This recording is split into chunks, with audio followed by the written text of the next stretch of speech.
I wanted to give you yet another update on this gang raping case that took place at Teiman, or at least the most prominent one that we know about. So all of the suspects have been released on house arrest, and there is an indictment pending. Okay, likely 5 of them are going to be charged, and I'll read this article to you that was published yesterday from by the Times of Israel. So they say 5 reserve soldiers suspected of the sexual abuse of a Palestinian terror detainee. I love the phrasing. Well, it's not sexual abuse. It was gang rape. And also, it's funny how they call the victim a terror detainee, but the soldiers are not terrorists for, gang raping someone. If you ask me, gang rape is terrorism. So, just to be fair. At the Teiman base in southern Israel, were to be released to house arrest on Tuesday. The move came as the military police were expected to wrap up their investigation into the high-profile abuse case and potentially file indictments against the suspects subject to a hearing. So in all, 10 soldiers at the Teiman detention facility, again, I'd call it a rape dungeon, but okay, were detained on July 29th for the suspected sexual abuse of a Hamas police officer who had been arrested in the Gaza Strip several weeks prior. Prosecutors did not seek to hold the other 5 soldiers in custody following new evidence in the case. Just to show you how wanton and indiscriminate and regular and systemic this kind of behavior is by Israeli soldiers. This person that they gang raped was not even a Hamas member. They were not a militant. They had nothing to do with October 7. They weren't even arrested in October. They were arrested in March, just randomly picked up. So I want to point out the language, because when you see the terms that they use, even though there's clearly a victim here and there are clearly the aggressors who are the Israeli soldiers, they nevertheless persist in attacking a gang rape victim as a terrorist when there are no charges, there's no conviction, there is nothing. They just happen to be picked up by the Israelis. That's it. So again, these are the charges. I've read them to you before. Aggravated sodomy, which is equivalent to rape, causing bodily harm under aggravated circumstances, abuse under aggravated circumstances, conduct unbecoming of a soldier. That's putting it mildly, isn't it? I'll show you the video. This is from the doctor who treated the patient, okay? And just pay attention to what he has to say, all right? סימני הכאה בכל עצמותיו, הכניסו לו בפי הטבעת עמוק ביותר משהו עגול, זה גרם לקרע של החלק התחתון של המעי, ומיד נלקח לניתוח חירום. כריתת חלק ממעי והוצאת סטומה, היה הכרח גם לטפל במצב הריאה. כלומר, הריאה הייתה מורכבת או משהו כזה. קושת דברי אמת, אבל אני לא אמרתי את זה. אני כבר בן 80 ומשהו, ואני מגויס לצה"ל, כי אין הרבה אנשים שרצו להיות בבית החולים שדה הזה בשדה תימן. אם מגיע חולה או מטופל, שרואים שהפגיעות שלו הם לא מאיזה קרב יריות שהיה, אלא מנסמייד, מה שקורה, מאלימות, אני מחויב לדווח על כך לשלטונות הבריאות או לאנשים שאחראים על החולה, כמו שאני מדווח על ילד מוכה שבא לבית חולים או אישה מוכה, הרושם שלנו היה שפה יש דבר יש מקרה שחייבים לדווח עליו. חייבים לדווח כי בהתחלה הדבר הראשון שעלה במוחי זה שהאסירים אחרים, מה, אנחנו נעשה דבר כזה? ולראות את החברי כנסת שאומרים, כן, הכל מותר ולגיטימי למחבל של נוח'בה. מה הכל לגיטימי? מה, אז לאייכמן היה צריך להכניס מקל בתחת? רק בגלל מה שהוא עשה? שמו אותו בבית משפט, שפטו אותו ותלו אותו.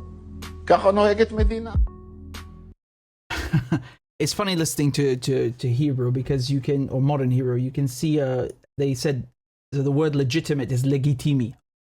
No, obviously no one said that 2,000, 3,000 years ago. That's not a Hebrew word. They just, took stuff from Yiddish and Arabic, and you can hear, of course, Arabic and Aramaic words in there. I think he said atalu, so they killed him, right? אותו בבית משפט, שפטו אותו ותלו אותו. Atalu. Yeah, it's almost identical. They killed him, right? So anyway, this is a separate discussion. We'll come back to linguistics another time.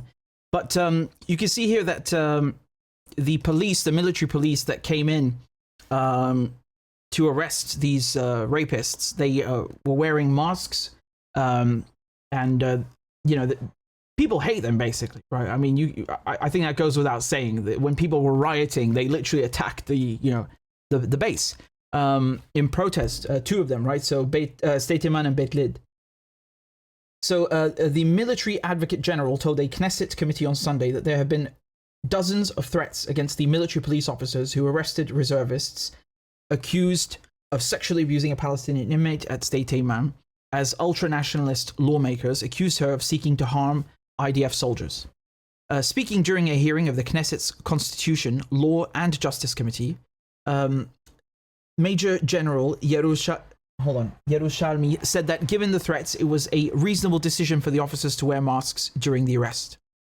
Pushing back against critics during a meeting of the Knesset Foreign Affairs and Defense Committee, she said that Israel is a nation of laws and that the army is obliged to investigate violations of the laws of war, arguing that such an approach was not a source of weakness but a source of strength. Well, that sounds very nice, doesn't it? So,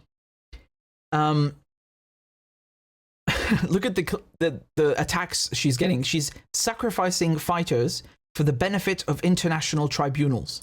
So basically what's going on here is that Israelis are saying that in a negative sense. They're basically saying, like, who cares about international courts? The fighters come first. You see this mentality that permeates all aspects of Israeli society. So whether you're using a Palestinian as a human shield or you are gang raping a Palestinian, it's allowed. Who cares what international law says? Do whatever you want. I mean, and the fact that she and the military police are only investigating a single case. Please do not misunderstand something. Do not think that this is the only case of proven, sexual abuse by Israelis against Palestinians. It's really not. It's so rampant that you can see not only this kind of behavior carried out against Palestinian men, women, and children, but even other Israeli soldiers, especially women. I think 1/3 of them said that they've experienced sexual abuse or harassment in the army. Just outrageous things. So many cases like this. So it is a culture. It's an IDF, a rape culture. And Save the Children, for example, they have also published many reports about how Palestinian children were sexually abused in detention. They're hostages. They're really hostages. I just find it funny that they're not investigating all the other sexual abuse cases, nor are they investigating the fact that the Israelis are firing on civilians, the fact that they're using human shields. The list is quite endless. We'll see what happens. But personally, I think they're just going to bury the case. They'll just let the investigation go on long enough so that no one is really in trouble. I can't imagine them actually putting any of these soldiers in prison, even though their behavior is recorded and proven. And that tells you everything you need to know about Israeli, due process and military law and their respect for international law. It's just, it's non-existent. They're, most moral army in the world. Okay. What is there to say? What's left to say, Again, YouTube demonetized my channel because I'm not allowed to say naughty things about Israel. Telling the truth is forbidden. So if you are able to donate a few dollars on PayPal or on a monthly basis on Patreon, please consider doing it because it would really help me continue my journalism and support independent media. So I'd be very grateful.